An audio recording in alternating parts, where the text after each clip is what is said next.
तो hello students, आज फिर से एक बहुत ही इंपॉर्टेंट टॉपिक लेकर के आया हूँ haloalkane haloarene chapter से।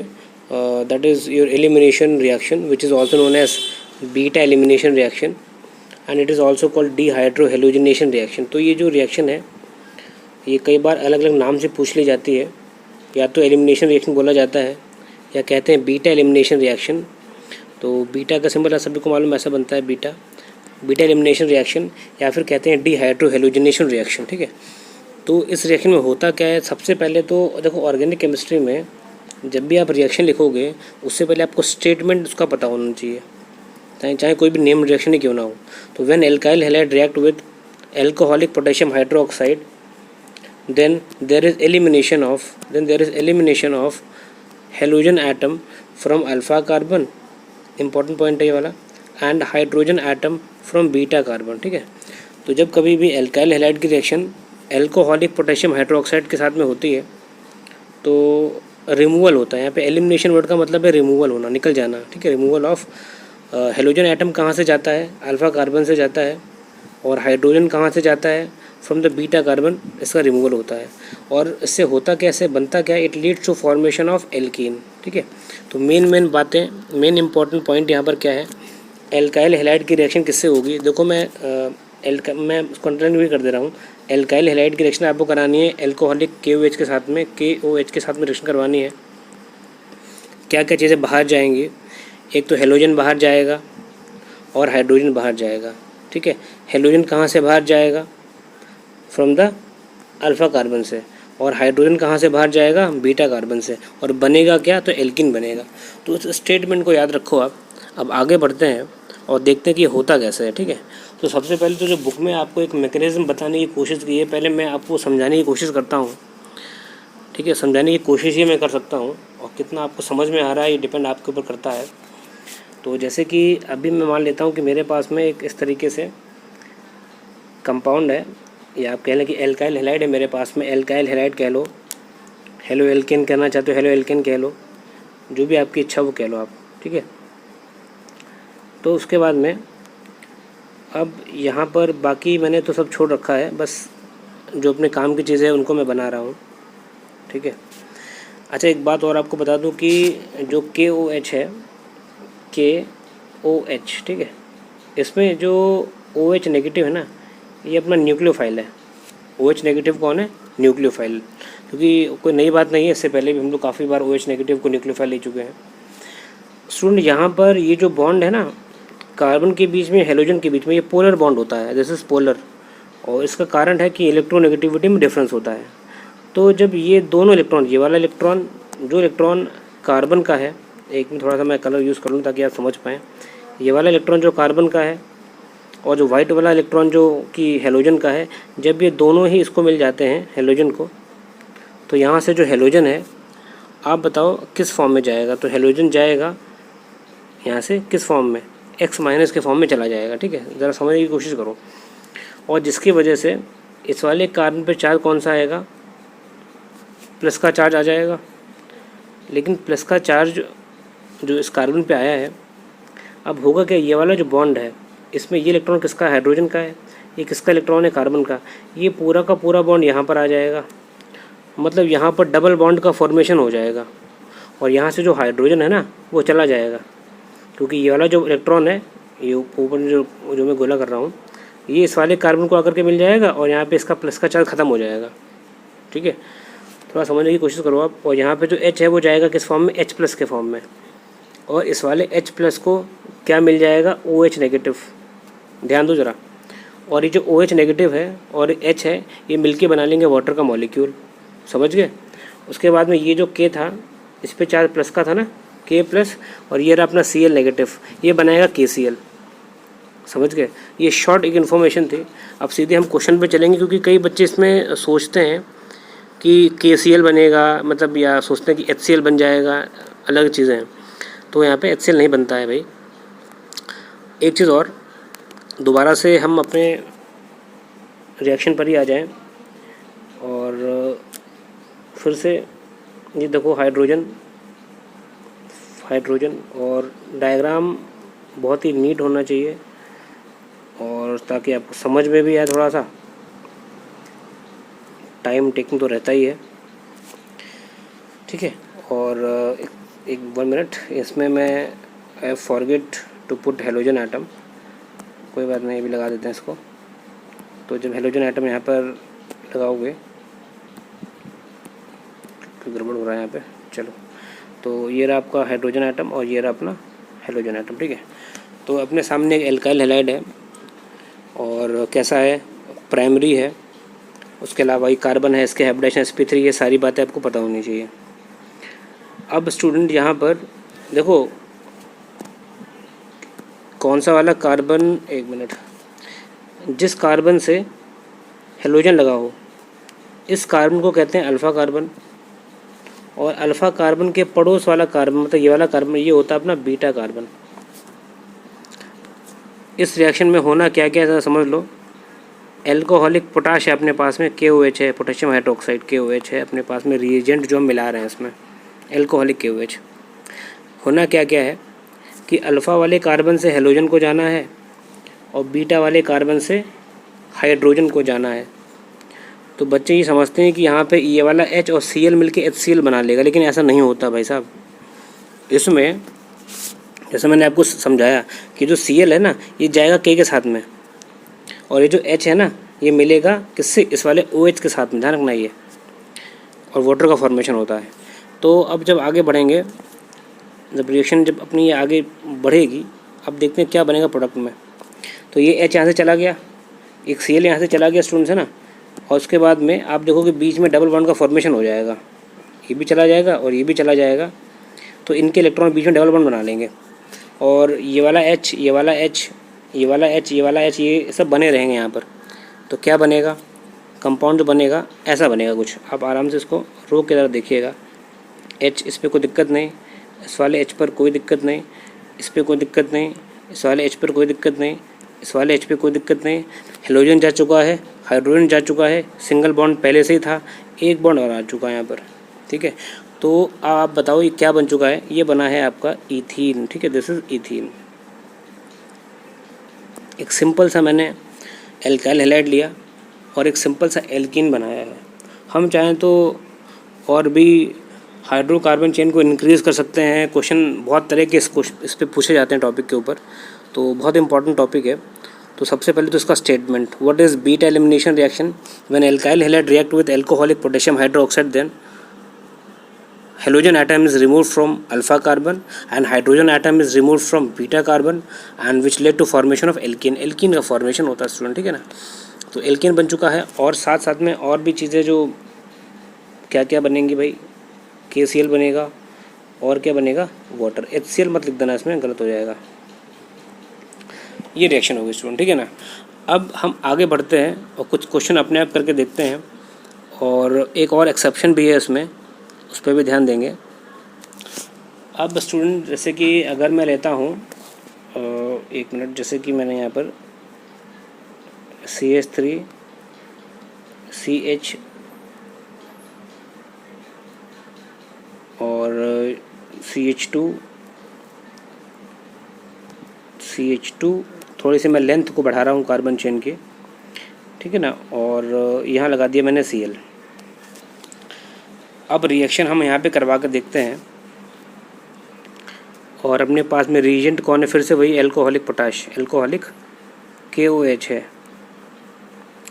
ये रिएक्शन आप तब आसानी से कर पाओगे, ठीक है। तो ये आप क्या बनेगा आपको बताना है, क्वेश्चन मार्क है, मान लो एग्जाम में क्वेश्चन आया। अब इसमें सबसे पहले तो आप इसका स्ट्रक्चर ड्रॉ करोगे, इस पूरे का स्ट्रक्चर बनाओगे और देखोगे कहाँ पे अल्फ़ा कार्बन है, कौन सा बीटा कार्बन है, ठीक है। टाइम नहीं ज़्यादा वेस्ट करते हुए आगे बढ़ते हैं और इसका स्ट्रक्चर बना लेते हैं। तो ये तो C है, H है अपने पास में, एक और अपने पास में H है, यहाँ पर भी H, हाइड्रोजन है, आगे C है, यहाँ पर H है, यहाँ पर भी H है, ये C है, फिर से यहाँ पर H है, यहाँ पर H है, और यहाँ पर Cl है, ठीक है। ये है भाई। तो जैसा मैंने आपसे कहा था कि हेलोजन से लगा हुआ कार्बन कौन सा कार्बन, अल्फ़ा कार्बन, तो ये अपना अल्फ़ा कार्बन हो गया। इसके पड़ोस वाला कार्बन कौन सा हुआ, बीटा कार्बन हुआ, ठीक है भाई। तो अल्फ़ा वाले कार्बन से क्या जाएगा, हेलोजन जाएगा, और बीटा वाले से क्या जाएगा, हाइड्रोजन। तो चाहे ये वाला हाइड्रोजन निकाल, तो कोई सा भी एक हाइड्रोजन आपको निकालना है, ठीक है भाई। तो और ये रहा आपका KOH जो कि आपका रिएजेंट है, ठीक है ना। तो रिएक्शन को पूरा कर रहा हूँ, मैं नीचे लिख दे रहा हूँ। स्पेस थोड़ा सा नहीं बन पाता है, तो चलो यहीं पर ही लिख देते हैं। इस पर कोई फ़र्क पड़ेगा क्या? इसमें कोई दिक्कत नहीं है, तो उसको ऐसे कॉपी कर लो। तो आंसर मैं नीचे लिख दे रहा हूँ यहाँ पर। ये हो जाएगा आपका CH3, ठीक है।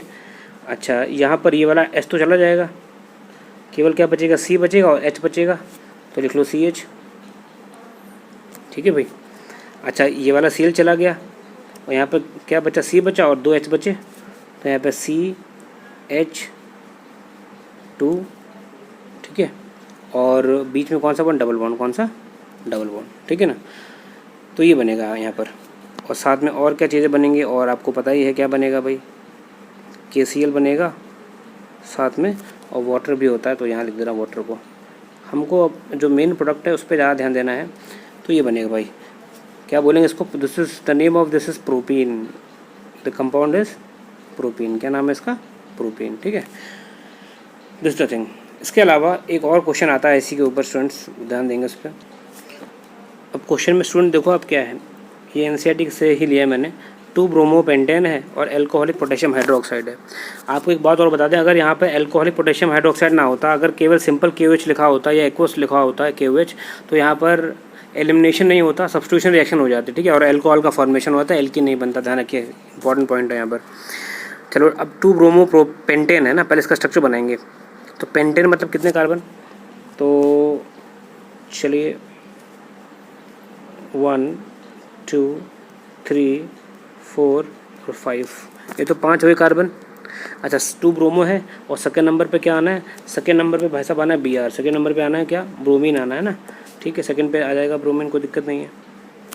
और बाकी जगहों पे हम क्या लगा लेंगे? बाकी जगहों पे हम कर लेते हैं अपने हाइड्रोजन आइटम लगा लेते हैं, ठीक है ना। तो यहाँ पर भी H है, यहाँ पर भी H है, यहाँ पर भी हाइड्रोजन है, यहाँ पर भी हाइड्रोजन है, यहाँ पर भी हाइड्रोजन, ये सब हाइड्रोजन। देखो, बिना स्ट्रक्चर को एक्सपेंड किए हुए आप करेंगे तो बहुत प्रैक्टिस कर लें तो आराम से कर लें, लेकिन फिर भी जब सीख रहे हैं तो स्ट्रक्चर को बना के करें, ज़्यादा बेहतर समझ में आता है।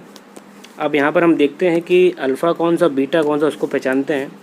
जिस कार्बन से हेलोजन लगा हुआ है इसे बोलते हैं अल्फ़ा कार्बन, और इसके पड़ोस वाला होता है बीटा कार्बन। तो अब समस्या यहाँ पर यह आ गई कि पड़ोस में तो ये भी है और पड़ोस में ये भी है, तो ये भी बीटा हुआ और ये वाला भी बीटा हुआ। अब इस वाले सिचुएशन में क्या करेंगे स्टूडेंट, ठीक है ना। तो कोई दिक्कत नहीं है, तो इसमें 2 बनेंगे products. In this case there will be 2 products, one will be major, one and another will be minor. तो कोई दिक्कत नहीं, एक बार हम इस वाले H को निकालेंगे और दूसरी बार में इस वाले को निकाल लेंगे, ठीक है। तो पहले मैं इस वाले H को निकालता हूँ यहाँ पर, ठीक है। तो देखते हैं तो क्या बनेगा भाई। अब देखो आंसर में इस वाले पे कोई फ़र्क पड़ेगा क्या? कोई दिक्कत नहीं है, तो इसको सेम कॉपी कर लो। क्या आ गया? CH3। इसमें कोई दिक्कत, इसमें भी कोई दिक्कत नहीं है, तो ये क्या रहेगा? ये रहेगा CH2। उसके बाद ये H यहाँ से चला गया ना, तो कार्बन बचेगा और एक H बचेगा, तो कार्बन बचेगा और एक H बचेगा, ठीक है भाई। इसके बाद में ये वाला Br चला जाएगा, एक कार्बन बचेगा और एक H बचेगा, और बीच में डबल बॉन्ड आएगा, तो C बचेगा और H बचेगा, ठीक है। और उसके बाद में लास्ट वाले में कोई दिक्कत नहीं है, तो CH3 रहने दो। एक तो ये बन गया आंसर अपना, मतलब मेन प्रोडक्ट है, ठीक है। उसके बाद में दूसरा केस, अब हम क्या करेंगे, जिसको हमने छोड़ा था इस हाइड्रोजन को, अब उसकी बारी आएगी। अब इस वाले को निकालेंगे, इस वाले H को, ठीक है। तो क्या बनेगा? फिर से यहाँ कोई दिक्कत नहीं, तो रहेगा CH3 सिंगल बॉन्ड CH2। उसके बाद यहाँ भी कोई दिक्कत नहीं, तो फिर से क्या रहेगा? CH2। उसके बाद में CH और डबल बॉन्ड, और लास्ट में क्या आएगा? CH2, ठीक है। ये वाला एक H कम हो जाएगा। तो ये दोनों अपने आंसर में बनेंगे, ठीक है। एक बनेगा मेजर, एक बनेगा माइनर। अब स्टूडेंट रही बात नेमिंग की, और बाकी जो चीज़ें बनेंगी उनको हम नहीं लिख रहे हैं, क्योंकि एग्ज़ाम में हमेशा पूछा जाता है मेजर प्रोडक्ट क्या बनेगा, ठीक है ना। तो अब इसमें जो अपना जो फर्स्ट वाला है स्टूडेंट, इसमें अगर आप नेमिंग करो तो देखो कितने कार्बन है, 1 2 3 4 5 कार्बन है। और ठीक है, नंबरिंग यहाँ से करोगे 1 2 3 4 और 5, समझ गए।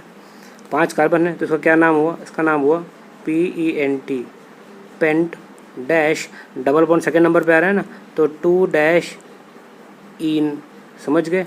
ये इसका नाम हुआ ऊपर वाले का IUPAC नेम। अब जरा नीचे पे आ जाओ, तो नीचे में आप देखोगे, नीचे इसका क्या नाम रहेगा, इसका नेमिंग करते हैं। तो फर्स्ट वाले पर ही डबल बॉन्ड आ गया है ना, और 5 कार्बन आइटम है, तो नंबरिंग यहाँ से करनी पड़ेगी 1 2 3 4 और 5। तो ये तो हो गया आपका पेंटीन, ठीक है।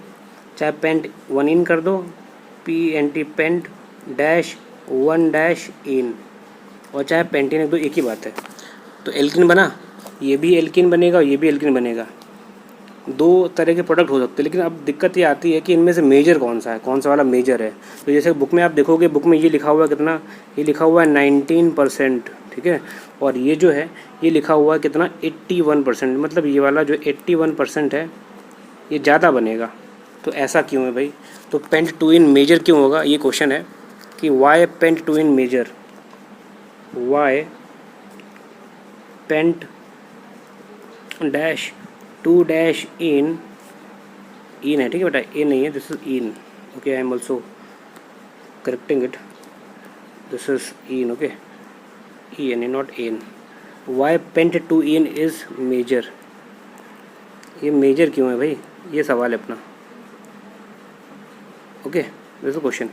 तो इसके लिए आपको रूल पढ़ना पड़ेगा जिसको हम कहते हैं सेट-ज़ेफ रूल, ठीक है। उसका स्टेटमेंट मैं लिख दे रहा हूँ, क्या रहेगा इसका स्टेटमेंट।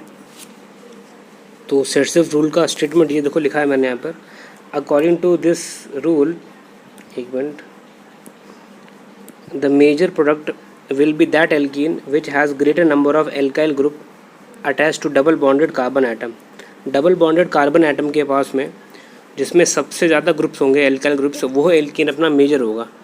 तो ज़रा वापस से दोनों स्ट्रक्चर पे आ जाते हैं, और आप इसमें देखो, ये कार्बन है और ये कार्बन है, और ये रहा बीच में डबल बॉन्ड, ठीक है ना। तो इन डबल बॉन्डेड कार्बन के बीच के पास में कितने ग्रुप लगे हुए हैं, तो इसमें देखोगे तो ये डबल बॉन्ड कार्बन ये रहा, एक डबल बॉन्ड कार्बन ये है ना, इसके पास ये रहा, देखो पहला ग्रुप, इसे बोलते हैं इथाइल ग्रुप, है ना। और एक ग्रुप ये रहा इधर पे, ये वाला ग्रुप। तो यहाँ पे कितने ग्रुप हैं, 2। और डबल बॉन्डेड कार्बन एक ये रहा और ये रहा, इसमें इनके पास केवल एक ही ग्रुप है, कौन सा, ये वाला ग्रुप, कौन सा, वो भी प्रोपाइल ग्रुप, कौन सा, प्रोपाइल ग्रुप। तो बताओ एल्काइल ग्रुप ज़्यादा किस में है, पेंट 2 इन में है या पेंट 1 इन में है। तो पेंट 2 इन में ज़्यादा ग्रुप है, कितने, 2 ग्रुप लगे हुए हैं इसमें, एक ग्रुप ये रहा, देखो ध्यान से, और एक ग्रुप ये रहा, ज़्यादा हौच-पौच हो गई है इसमें अभी, ठीक है। तो एक ग्रुप ये रहा इधर और एक ग्रुप ये रहा, 2 ग्रुप हो गए इसमें केवल एक ही ग्रुप है।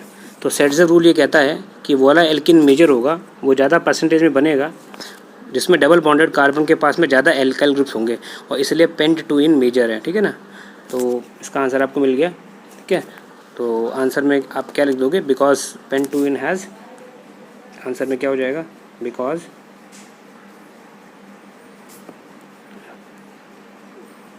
Paint dash 2 dash ene has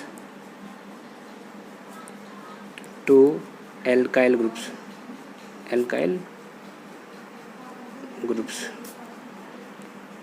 at double bonded carbon atoms,